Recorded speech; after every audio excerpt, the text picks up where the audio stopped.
사단은 최고의 거짓말장입니다. 마귀가 존재하는데 그놈은 거짓말장이다. 이걸 늘 기억해야 됩니다. 사단의 최고의 거짓말은 하나님이 안 계신다. 교회를 다니는 사람들에게 사단이 거짓말할 때는 우리가 믿는 믿음의 내용에다가 거짓말을 섞어가지고 같이 뿌려놓습니다. 그래서 우리의 신앙이 자라지 못하도록 수를 씁니다. 기독교 2000년 역사 속에 사단이 주로 쓰는 수법 중에 여러 가지 중에 신구약 성경이 하나님 말씀이 아니다. 19세기, 20세기에 신학이 발달하면서 유럽 사회에 성경을 어떻게 해서 성경이 편집이 돼가지고 한국어로 만들어졌는지 이것을 조사해가지고 이 성경을 연구해 보니까 수천 년 전에 사람들이 기록한 것인데 그때의 문화나 역사나 종교 풍토에서 기록한 내용이기 때문에 그때 시대적 산물이지 첨단 과학시대에 해당되지 않는 내용이다. 이렇게 해서 성경을 하나님의 말씀이 아니라 인간의 저작 산물로 추락시켜서 그 내용을 믿지 못하도록 거짓말을 교회에 막 퍼뜨리고 있습니다. 특별히 예수님의 구원사역 부분에 있어서 사단의 속임수가 2000년 교회사에 계속 있어 왔는데 예수님의 신성과 인성에 대해서 끊임없이 공격했습니다. 예수님은 하나님이 아니고 인간이다. 또 반대로 예수님은 하나님인데 육체를 가진 인간이 아니었다. 신성과 인성에 대한 공격이 있었고 예수님의 성육신 탄생, 어떻게 남자가 없이 여자 몸에서 A가 태어나냐. 성령의 감독을 잉태받은 사실에 대해서도 끊임없이 공격이 왔습니다. 특별히 예수님의 고난과 죽음 문제에 있어서도 예수님의 십자가의 죽음은 우리 죄를 대속한 죽음이 아니라 가난하고 헐벗고 굶주리는 사람들을 권력의 행포와 부자들 행포로부터 건지는 사회 정의를 구현하는 나라를 만들려다가 도저히 현실에 부딪혀서 안 되니까 죽음이나 희생적 방법을 통해서 그렇게 하려고 죽었다. 모범적인 죽음. 예수님이 십자가를 대속적 죽음, 우리 죄 때문에 하나님께 죄를 갚는 죽음이 아니라 약자들을 위해서 사회 정의를 위해서 싸우다가 도저히 사회적 장벽에 막혀서 이룰 수 없으니까 내가 결국 죽어서 이 일을 모범적으로 남기고 내 후대에 속죄로 넘겨줘야겠다. 그리고 죽음을 길을 택했다. 이렇게 십자가의 죽음을 사단이 속였습니다. 오늘은 부활 부분에 있어서 어떻게 사단이 속이는지, 부활에 대한 사단의 공격, 예수님의 부활이 너무 중요하기 때문에 믿지 못하도록 사단이 공격하는데 부활의 사실을 믿지 않으면 우리 신앙은 다 부서집니다. 기독교는 확실한 역사적 사실의 근거를 둔 신앙입니다. 성경 기록은 하나님 말씀이고 거기에 기록된 내용은 거짓말이 없어요. 복음이란 것은 부활의 역사적 사실을 믿는 것입니다. 부활을 믿어야 예수님이 누구신지를 분명하게 이해를 할 수 있습니다. 예수님의 부활을 믿지 않으면 예수님이 누구신지를 모르는 것입니다. 예수님의 십자가 사건의 속죄를 위한 사건이라는 것을 이해하려면 예수님의 부활이 이것을 설명해 줍니다. 예수님의 부활을 빼버리면 십자가 사건이 아무런 의미가 없습니다. 그냥 한 사람이 처형받아 죽은 것으로 끝나버립니다. 예수님이 하나님도 아니고 우리 속죄사역보다 상관이 없고 이런 십자가 사건은 처리돼 버립니다. 예수님의 부활이 십자가 사건을 정확하게 해석하고 알려줍니다. 이렇게 부활이 중요하기 때문에 사단은 예수님의 부활의 역사적 사실을 계속 반격을 하면서 믿지 못하도록 속임수를 써왔습니다. 그 속임수의 첫 번째 큰 대지는 예수님의 무덤이 비어 있었다. 여기서 여러분들이 참고로 알아야 될 것은 우리나라 무덤하고 유대의 무덤은 달라요. 우리나라 무덤은 땅을 파가지고 흙을 이렇게 씌우잖아요. 그러니까 거기서 사람이 나올 수가 없어요. 근데 유대의 무덤은 굴을 파요, 굴을. 굴을 파가지고 그 입구를 큰 돌로 막아요, 입구를. 그러니까 돌을 치우면 바로 시체가 그 안에 공간 안에 누워 있어요. 이게 유대 무덤이에요. 예수님의 시체가 있는 곳에 시체가 없어졌다. 왜 없어졌느냐? 사단이 학자들을 통해서 이 부분을 이렇게 조작을 하는 거예요. 예수님이 십자가에서 완전히 죽지 않고 기절했었다. 기절. 근데 기절한 사람을 죽은 줄 알고 무덤에서 갖다 넣어놨는데 이 사람이 다시 회복이 됐다. 그래야 그러다 밖으로 나가버렸다. 이것을 기독교가 다시 살아난 것으로 조작을 한 것이다. 그런데 성경의 기록을 보면 예수님이 십자가에 죽으셨어요. 옆에 강도들은 어떻게 사망 진단서를 확인했지요? 사망 진단을 다리를 꺾었어요. 다리를 완전히 꺾어버렸어요. 근데 예수님께 와서는 사망을 확인하기 위해서 어떤 방법을 썼습니까? 군인이 옆구리에 창을 찔러가지고 이렇게 사망 진단이 명확하게 확인이 됐어요. 그런 다음에 내려왔어요. 기절설은 사단의 속임수예요. 두 번째 속임수는 제자들이 예수님의 시체를 무덤에서 훔쳐가 버렸다. 그래가지고 그래서 시체가 없는 것은 살아났다고 기독교가 거짓말을 만든 것이다. 군인들이 무덤을 지키고 제자들을 훔쳐가는 것을 방지하도록 조치를 취했다고요. 제자 통호서는 그래도 거짓말이에요. 세 번째는 요셉 이거설. 아리마대 사람 요셉이 자기 무덤에다가 예수님을 장례식을 치렀는데 이 무덤은 안 되겠다. 다른 무덤으로 비밀리에 옮겼다. 그때 여자들이 와서 보니까 무덤이 비어 있었다. 그것을 부활한 것이라고 속인 것이다. 부활한 주님의 무덤에 제자들이 달려갔을 때, 여자들이 갔을 때 무덤 안을 들여다보니까 뭐가 있었습니까? 예수님의 시체를 감쌌던 수의, 이게 가자라이 개켜져 있었어. 시체를 운반하면 수의를 빼놓고 몸만 빼가겠습니까? 그대로 다 운반하겠습니까? 그 자리에 있었다. 이것도 거짓말이에요. 그리고 탐요설, 묘지에 갔는데 묘지를 잘못 찾아가. 이쪽에 장례식인데 다른 데 갔는데 마치 그 묘지가 비어있고 문이 열려 있었던 거예요. 잘못 찾아가지고 예수님이 시체가 없네. 그래가지고 부활한 것으로 착각했다는 거예요. 그때 젊은 청년이 너희들이 찾아온 그 무덤은 여기가 아니라 저쪽에다 가르쳐 주려고 왔는데 놀래가지고 도망가 버렸다는 거예요. 이게 탐요설이라는 내용이에요. 탐요설. 여러분 여기서 장례식을 치는데 이 동네 지리를 잘 알잖아요. 야은리에서 누가 돌아가셔서 야은리 어느 묘지에 장례식 치를 때 따라갔다. 근데 그 장소 알겠습니까? 모르겠습니까? 여기 마가복음 15장 47절에 때에 막달라 마리아와 요셉 어머니 마리아가 예수의 둔 곳을 보더라. 장례식 무덤이 어느 장소인지를 봤어요. 그리고 누가복음 23장 55절에 갈릴리에서 예수 함께 온 여자들이 뒤를 쫓아 그 무덤과 그 시체를 어떻게 둔 것을 보고, 다수의 사람들이 예수님의 무덤을 확인했어요. 나중에 여인들이 예수님 부활했다고 알려주니까 제자들이 달려갔어요. 어디로 달려갔습니까? 그 제자들도 무덤의 장소를 정확하게 알아요. 착각할 일이 없어요. 새벽에 헷갈려가지고 다른 무덤 간 게 아니에요. 그리고 예수님의 육체로 살아난 것을 보라는 거예요. 육체로 부활한 것이 아니다. 이 부정한 내용들이 2000년 동안 있었는데, 첫 번째는 환상설. 예수님이 제자들에게 보여준 부활의 모습은 실제 우리 몸이 아니라 환상 중에 보여줬다. 환상 중에. 영적인 모습을 한 초자연적 현상으로 나타났다. 그러나 그분의 시체는 여전히 무덤에 있는데, 시체는 무덤에 있고 예수님 모습만 어떤 영적인 형상으로 제자들한테 보여준 것이다. 육체 부활을 부정하는 환상설이에요. 강령설. 이것은 심령과학자들이 주장한 거예요. 혼이 어떤 영의 모습으로 나타나는 거. 주로 강령술사들이, 심령술사들이 말하는 환영, 유령들은 언제 나타나고 밤에 나타나요. 밤에. 대낮에는 형체가 안 보여요. 대낮에는 밤에 나타나요.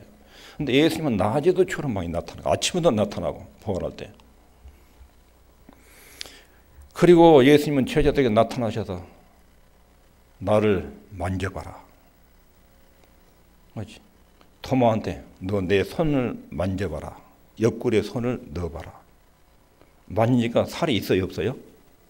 만지면 이렇게 쓱 지나가 버립니까? 딱 만지면 만져져. 예수님이 태어나셔서 33년 동안 입고 사셨던 그 육체가 그대로 살아난 거예요. 만지면 만져져. 이렇게 딱 걸려요, 이렇게.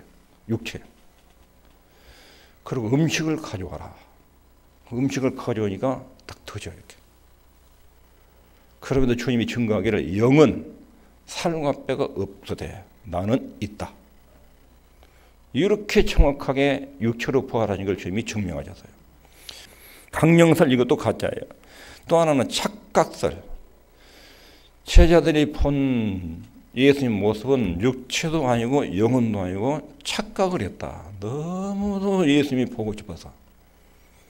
예를 들면 사랑하는 아들이 세상을 떠났는데 너무 보고 싶으니까 착각으로 환상 중에 애가 보인 거예요. 그냥 막 부르고 나가는 거예요. 애금성이 밖에서 집에 돌아오면 엄마하고 들어온 것처럼 튀어나가는 거예요.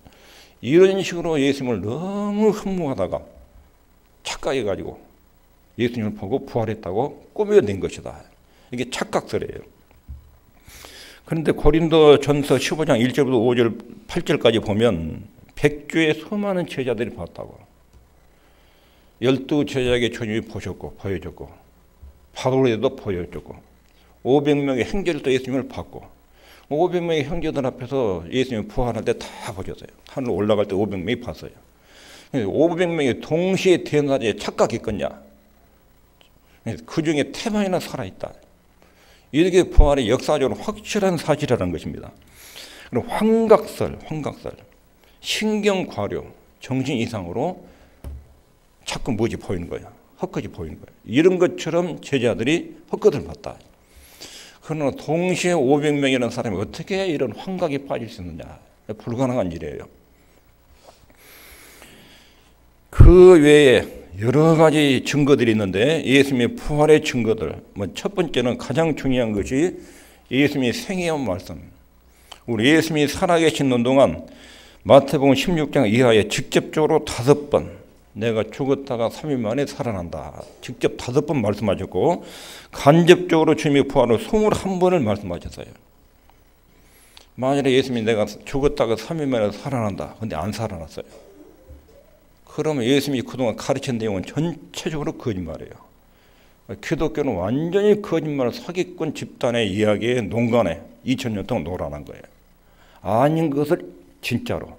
하나님이 안 계신데 진짜로 있는 것처럼 착각하고 있고 미친 집단이죠. 예수님이 죽었다가 살아나지 않는데 살아난 것을 믿고 있으니까 얼마나 정신병자들이에요. 보통 정신병자들이 아니죠. 하나님도 없고 부활도 없고 생명도 없고 천국도 없고 지옥도 없는데 그걸 있다고 믿고 있으니까 이 집단적인 광신자 집단이죠.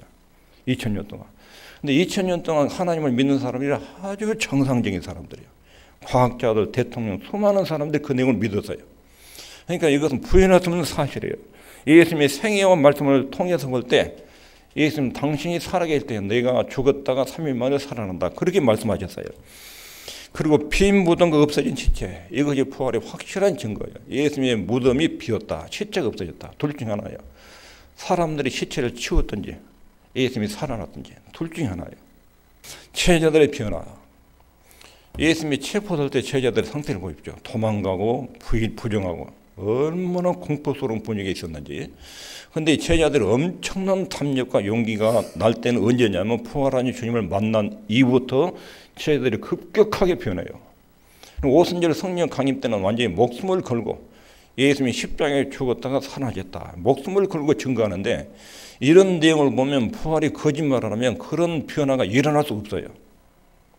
그리고 수많은 사람들이 예수님을 믿고 목숨을 걸고 순교를 각오하고 복음 진리를 전하는데 예수님의 부활이 안 믿어지면 그런 신앙적인 행동들이 나올 수가 없어요. 제자들의 변화의 모습을 통해서. 그리고 특수한 증인 바울이 특별한 부활의 증인 중에 한 사람이에요. 이 사람이 예수님을 믿는 사람을 잡아 죽인 사람이었어요. 그런데 이 사람이 나중에 예수님을 증거하는 사람으로 변화돼요. 그것은 부활하신 주님을 만난 뒤부터 이 사람 인생이 완전히 뒤바뀌어요. 이렇게. 초대교회가 어떻게 성립됐는가? 초대교회는 예수님의 부활을 기념해서 토요일날 안식일날 예배 드리다가 예수님의 부활이 우리의 구원을 진정으로 이룬 진정한 안식일이다 해가지고 예수님이 부활하신 주일날 예배를 드리기 시작했습니다. 그리고 오늘날도 기적이 여전히 존재해요. 하나님 믿는 성도들에게 여전히 신비한 주님의 능력과 기적들이 나타나요. 이런 것들을 보면 예수님이 죽었다가 살아나는 거 불가능한 것이 아니에요. 하나님이 살리시고 분명히 살아났습니다. 성경은 예수님의 부활을 어떻게 증거하고 있는지 먼저 바울, 오늘 보면 고린도전서 15장에 보면 바울이 예수님의 부활을 증거하는데 첫 번째는 3절 4절에 보면 성경을 통해서 증거합니다. 내가 받은 것을 먼저 너에게 전하였노니 이는 성경대로 그리스도께서 우리 죄를 위하여 죽으시고 장사 지내며 되었다가 성경대로 사흘 만에 다시 살아나사. 성경대로, 즉 구약 성경에 예수님의 죽음과 부활을 수없이 말씀해 왔다.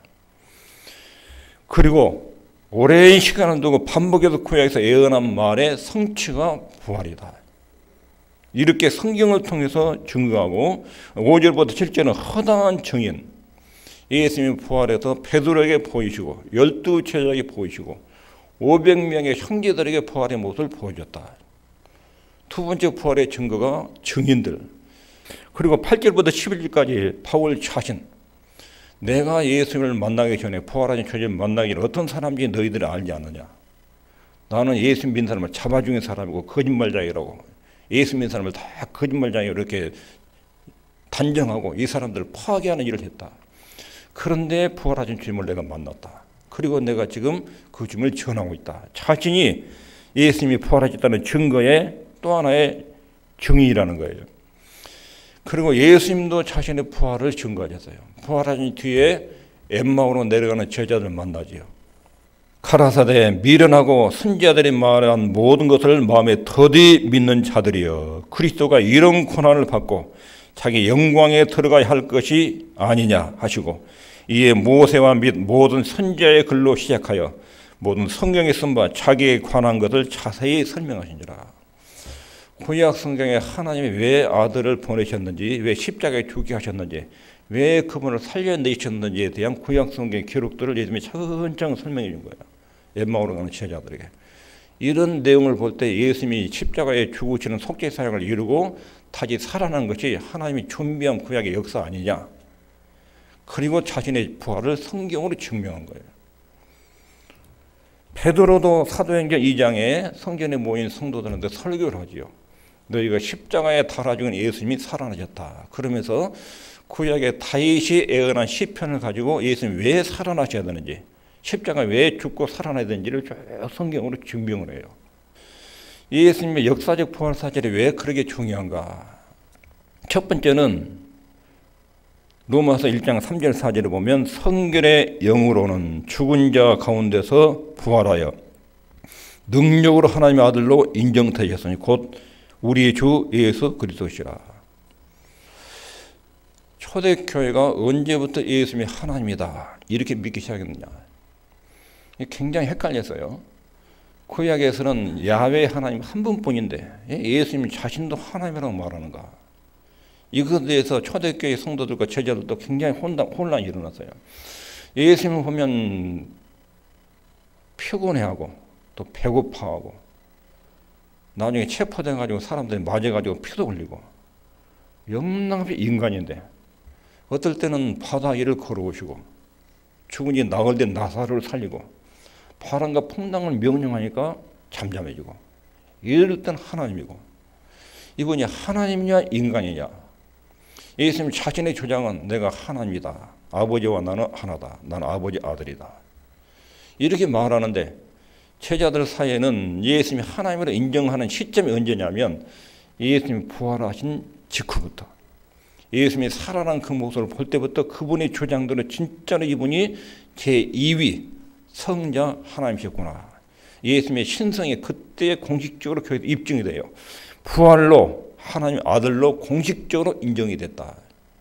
두 번째 예수님의 부활은 영생의 확실한 증거예요. 자, 예수님이 부활하셔서 다시 살아나셨어요. 그리고 40일 후에 500명이 보는 가운데 하늘로 쫙 올라가셨어요.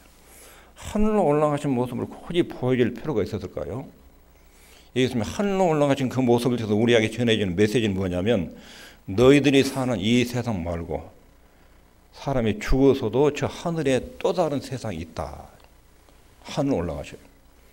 에녹도 하늘 올라갈 때 그 당시에는 900년씩 살았잖아요. 여기 인간 세상 말고 저 위에 사람들이 사는 세상이 또 있다. 에녹이 하늘로 쫙 올라가죠. 엘리야도 하늘로 올라가시고.